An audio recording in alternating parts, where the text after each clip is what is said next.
As climate scientists, we're starting to run out of adjectives to describe what is happening because it is unprecedented in human history.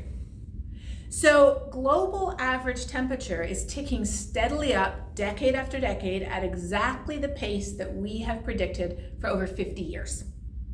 But on years like this that we have El Nino on top of the global average temperature increase due to human emissions of heat-trapping gases, the records are falling like dominoes. Ocean water off the coast of Florida, the temperature of a hot tub.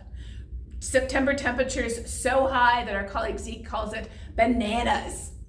As Gavin Schmidt, another one of our colleagues, says, we are not surprised because we've been saying this was coming for years and even decades, but we're shocked because seeing it in real life, in front of your own eyes, happening in places that you know, to people who you know, as opposed to just on your screen and in your data, is a completely different ball of wax.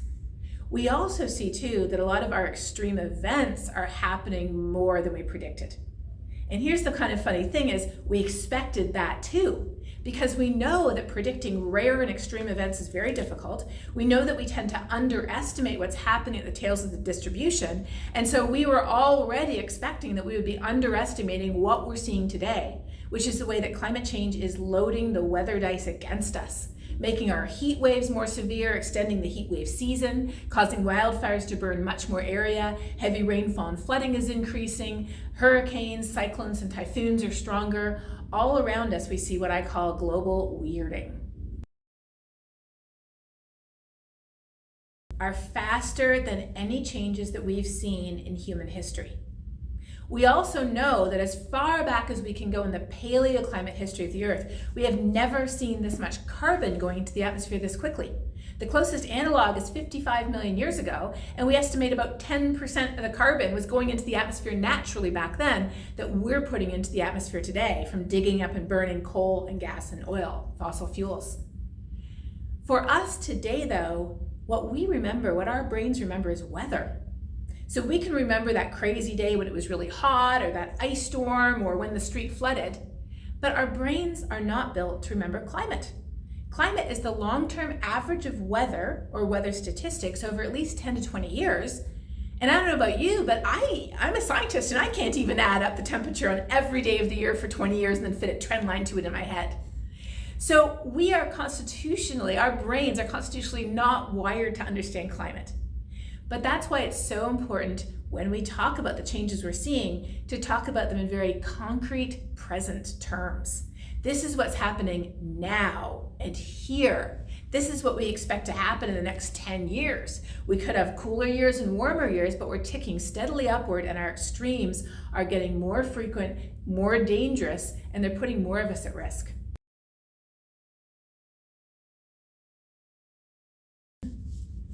When it comes to climate change, people often feel like, well, I have to be a certain type of person to care about it. But if you take a step back and you realize that climate change is literally affecting the food we eat, the water we drink, the air we breathe, the safety of our homes, you realize really quickly, you only have to be one thing to care about climate change, and that one thing is a human being living on this planet, and we are all that.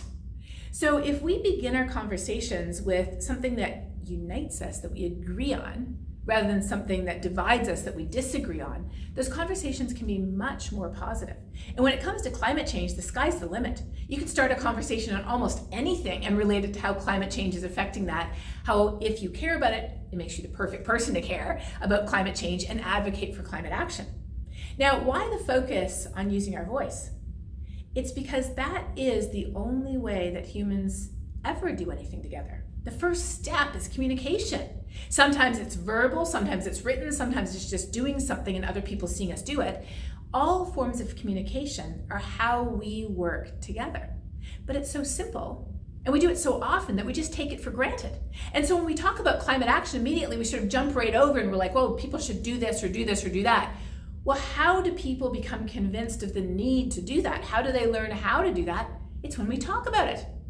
And when you look at surveys, people are not talking about it. So the simplest, easiest step is also the first step to catalyzing action, and that is having a conversation that begins with something we have in common, connects the dots to how climate change is affecting whether we both love hiking or birding or beach vacations or beer, whether we're parents, whether we're runners, whether we're medical professionals, whether we're members of the Rotary Club or a church. Start with something we agree on, connect the dots to how climate change is affecting what we already care about, and then do not stop there. Bring in positive, constructive solutions that show how people, organizations, businesses, schools, universities, churches, community groups, ultimate Frisbee teams, Girl Scouts are all banding together and making a difference, because I know we can't fix climate change alone, but I'm convinced that we can together.